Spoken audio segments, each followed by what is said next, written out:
Good morning and welcome to Great Day Houston. Okay, so it's cold outside, so we're kicking things off with a beautiful song that'll warm your heart. We'll get to know him in a minute, but first, here's Brandon J. Marks with Peace, Love, Joy, something the world needs more of right now.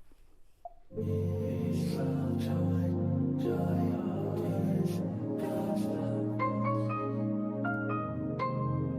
lit a match, but I won't feed the fire. I rise above the ashes, let the flames expire. Like a flower in the desert, I'll bloom. Little dirt never hurt nobody, I'm good. Every thorn has its rose, put a weeds from the garden. Every blaze has its glow, regardless who started it.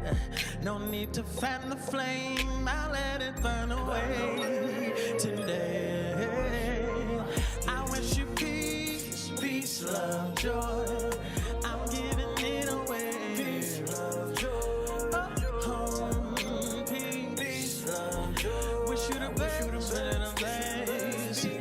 and all I got to give you is peace, love, joy. Peace, love, joy. I'm giving it away, yeah. Peace, love, joy. I wish you the best, peace, love, joy. He said, she said, and now you can't hear me. Sometimes the best of vibes are better memories. Like the sun to the clouds break through. Little rain never hurt nobody, I'm good. Every thorn has its rose, put a weeds from the garden. Every blaze has its glow, regardless who started it. No need to fan the flame, I'll let it burn away today. Hey, I wish you peace, love, joy. I'm giving it away. Peace, love, joy. I wish you the best, yeah. All I got to give you is peace, love, joy. Peace, love, joy. Oh, no. I wish you the best. Yeah. Shallow water ain't that deep. Ego said, let me speak. Tell them what you said, what you did to me. Defend my peace and read receipts. Defend my pride, just said it, I'll give you peace. A piece of my mind, a piece of my time, a piece of my mind. I had enough in the chamber, bullets of anger, but I chose me. So I'ma give you these, peace, love. I'm at peace, love.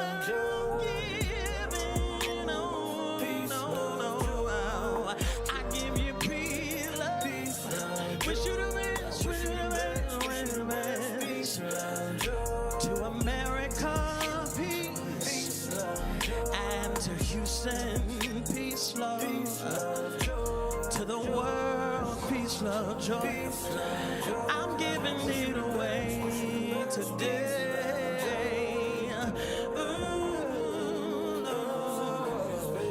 Tell them what you said, what you did to me. All right, Brandon J. Marks, Houston boy, welcome back home. Thank you.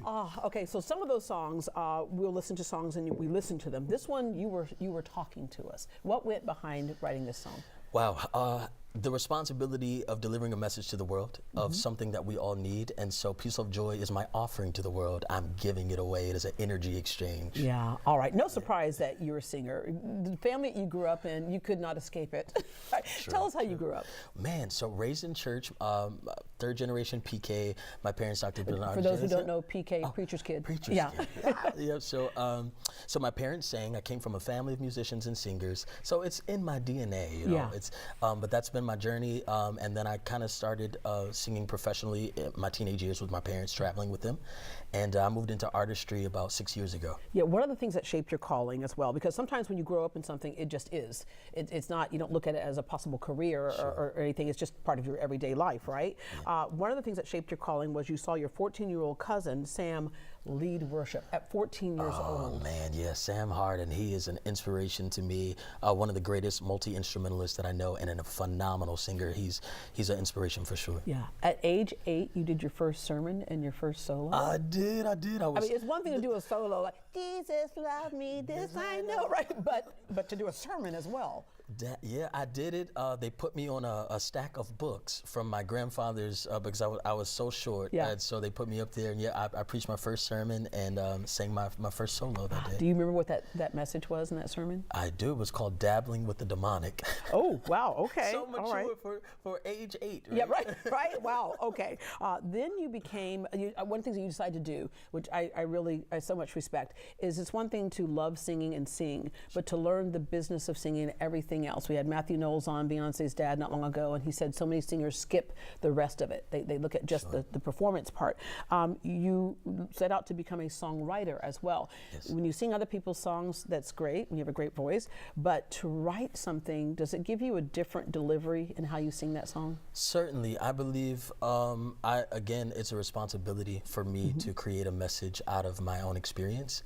It's true to me, and it definitely gives me a bit more passion behind the song, to know that I wrote it, that it came from my heart. For sure. You're a PK kid, as we mentioned, preacher's kid. You're influenced by people like the Winans, which we know is a great gospel group, and then Ella Fitzgerald, and then we get a little more secular, Earth, Wind, and Fire. Oh, come on. Right. My dad's shouting for joy. Yeah. So your parents exposed you to all kinds of things. Absolutely, they did. Okay, training and musical foundation. You went on after songwriting. You wanted to sit with one of the best in terms of just vocal training. Yes, Dr. Bert Cross is here. He's here in the city.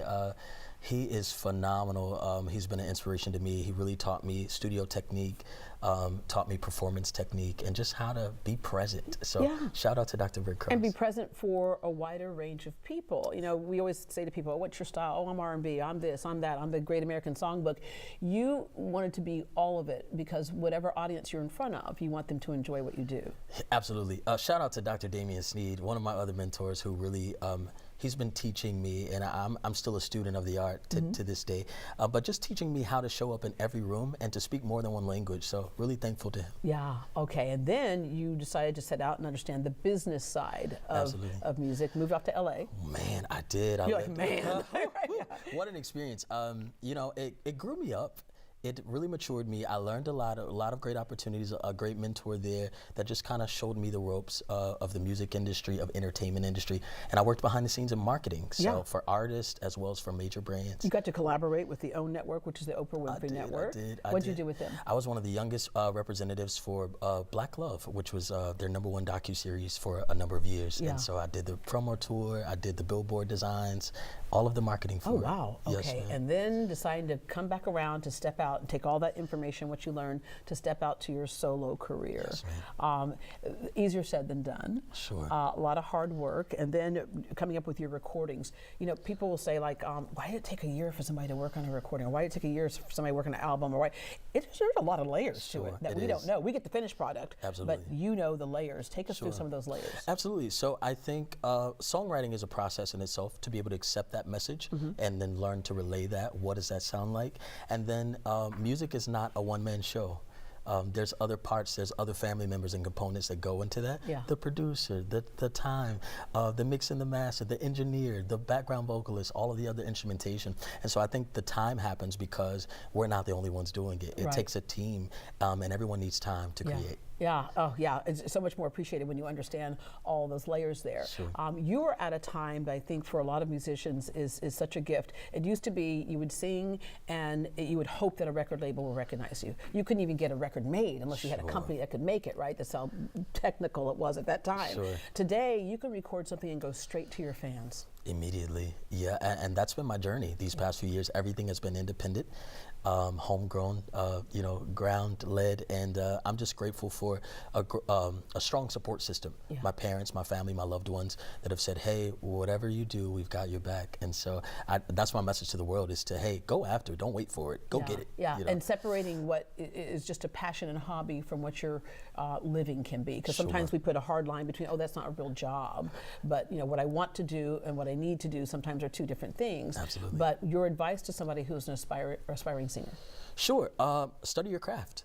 not just the music, the business of it, Yeah. the decisions that need to be made to protect yourself, to protect your music, to protect your art, and then be authentic to yourself. Don't compare. You can be inspired, but take from that and translate it as your own. Yeah. All right. Your latest release? Oh, my latest release is Warm, but I'm also working on Brandon Land, the deluxe album, which comes out this spring. And Brandon Land, the album, is out now. Yeah, we were talking earlier before the show about the Great American Songbook, and the appropriate song today is "I Really Can't Stay." Baby, it's cold outside. Yes, it is. All right. Well, thank you for your warm voice. We'll hear more from Brandon later in the show. You can follow Brandon's music journey on social media at Brandon J. Marks and stream his music on Apple Music and Spotify.